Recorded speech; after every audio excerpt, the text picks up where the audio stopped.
Assalamu alaikum warahmatullahi wabarakatuh. You are welcome to Unique Coffee Hijama Center. Ẹ̀yin olùtẹ̀lé wa, a tún káàbọ̀ ní òwúrọ̀ tèmi, gbogbo ilé ń kọ́.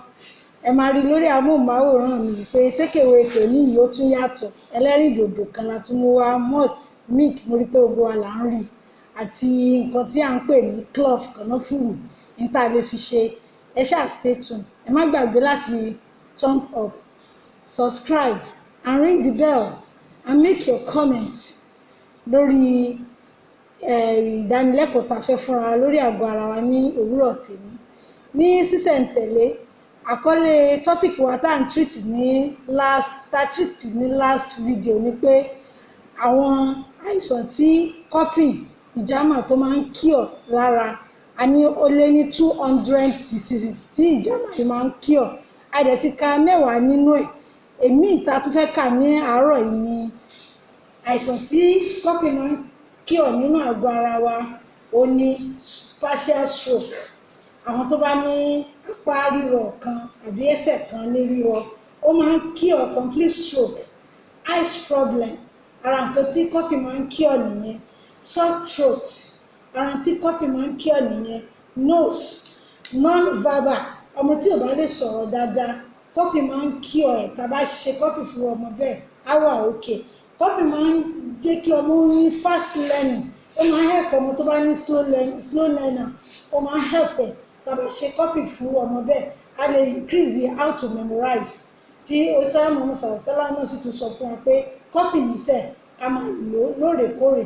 Cupping yìí a ti sọ fún wa tẹ́lẹ̀ pé ẹni tó bá tún ní àìsàn etí dídùn, cupping yìí máa ń ṣiṣẹ́ fún. Cupping yìí dẹ̀ máa ń ṣiṣẹ́ fún immune tó bá weak, a máa boost ẹ̀. Cupping yìí dẹ̀ máa ń ṣiṣẹ́ fún ẹni tó bá childlessness, ẹni tí ò bímọ, infertility, tó experience infertility. Tá a bá ṣe cupping fún, ará lè lò ní shabab láti rí oyún ṣe pẹ̀lú ìrọ̀rùn.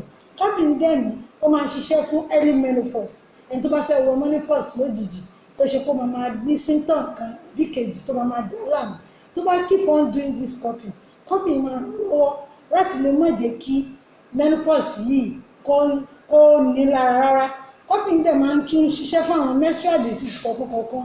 Torí tóbìnrin mi bá rí nǹkan oṣù ẹ̀, a rí pé ó ń yọ̀, nǹkan oṣù ẹlòmíì, a rí pé ó dúdú bákan, nǹkan oṣù ẹlòmíì, a máa ṣe ségesège.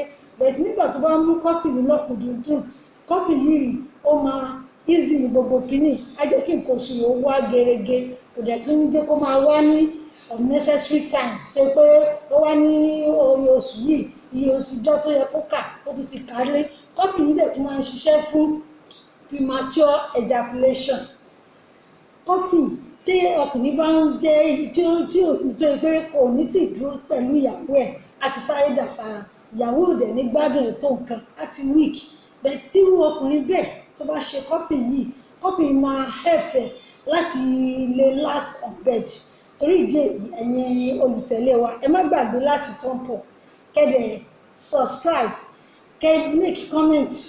And lórí topic tá a dẹ̀ tún treat yìí, a ti treat related course topic yìí rí, tó ṣe pé a treat akọ́ra wa nípa halal sweetening, which is kayamata. Tẹ́ bá ti débi description wa, ẹ máa rí líǹkì topic tá a ti treat yìí tó relate mọ́ ìgbà tó fẹ́ treat lẹ́nu. Torí ìdí èyí, ẹ̀yin olùtẹ̀lé wa, ẹ má gbàgbé láti thumb up, kẹ́ make comment, kẹ́dẹ̀ subscribe, kẹ́ ring bell. Torí ìdí èyí, nǹkan tékèwé táwa mú wá fún wa láàárọ̀ yìí, ẹ̀yin dádì wa, ẹ̀yin bọ̀dá wa, ẹ ní láti lọ máa lo àwọn chemicals tó máa mú yín high kó tó di pé ẹ máa bá ìyàwó yín láṣepọ̀.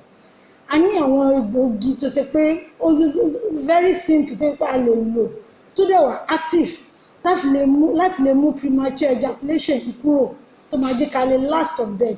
Ara rẹ̀ ni kànáfùrù táwọn òyìnbó ń pè ní clove.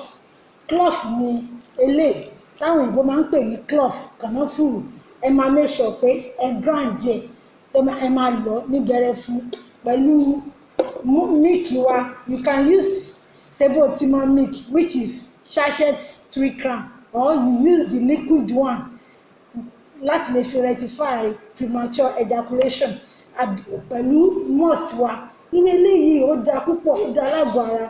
because máa lo chemical ó máa ń jẹ́ kí àgọ́ ara kó weak ni àwọn cells tó yẹ kó function nínú ara á máa weak díẹ̀díẹ̀ torí ìdí èyí my brother my daddy this one is natural you can use it and you be okay the process tá máa fi lò la máa explain fúnra wa ní ṣíṣe ìtẹ̀lẹ́sì a máa já torí pé practical you can use the liquid or you use the sachet one àwọn méjèèjì náà iṣẹ́ kan náà wọ́n máa ṣe a máa wá mú sachet milk wa yìí a máa dà sínú cup wa mo rò pé ń bá mi ká lọ don't forget to thumb up make comment and subscribe tá bá ti dà sínú ẹ̀ we now take our cloth tá à ń pè ní kànáfùrù tá a ti grind a máa wá mú kànáfùrù yẹn níwọ̀nba kékeré ni my sister my daddy my brother ìgbà tó bá máa fi practicalize eléyìí ní twice in a week for 3 consecutive weeks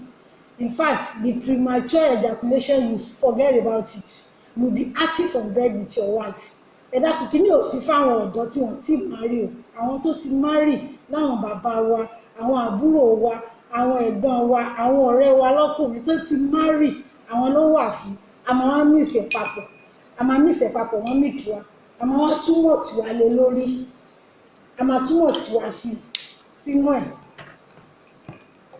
Before you have anything with your wife and you are experiencing premature ejaculation, you can take this twice in a week. Take it twice in a week. It will rectify your premature ejaculation and you'll be okay.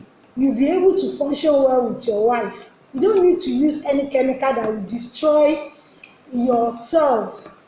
Eléyìí tún máa help àgọ́ ara, ó máa jẹ́ káwọn cells wa kó tún jí pérépéré ni.